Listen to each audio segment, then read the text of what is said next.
Le ministre des Transports, Dominique Perben, s'est prononcé aujourd'hui pour une réglementation européenne des émissions de gaz carbonique des voitures. Des solutions écologiques existent déjà, comme vous allez le voir dans ce reportage de Carole Vénois et David Cosset. Ce geste, a priori banal, est tout simplement révolutionnaire. Alors là, je remplis mon réservoir d'eau pour rouler avec, pour économiser du carburant. Vous roulez avec de l'eau? Je roule avec de l'eau et du gasoil.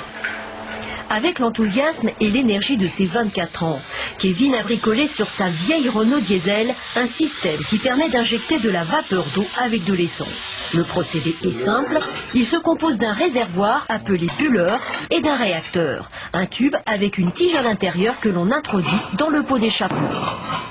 La vapeur, on va la fabriquer dans le bulleur. La vapeur va venir glisser entre la tige et le tube, qui est chauffé par les gaz d'échappement. Et à la sortie de ce réacteur, nous allons envoyer ce mélange gazeux issu de vapeur d'eau dans l'admission d'air. C'est le moteur Pantone, du nom de son inventeur, un ingénieur américain.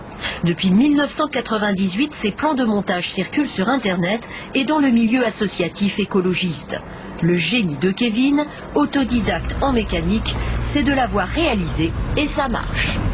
Quand le système est en route, le moteur tourne mieux, on a l'impression que le moteur est mieux réglé.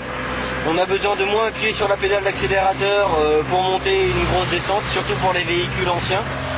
Nous avons mesuré dans un centre technique les gains obtenus en termes de pollution, c'est spectaculaire.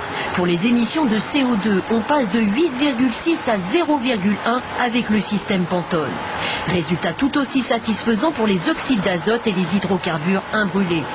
Démonstration avec le test d'opacité des fumées à droite, sans transformation du moteur, à gauche avec le procédé Pantone.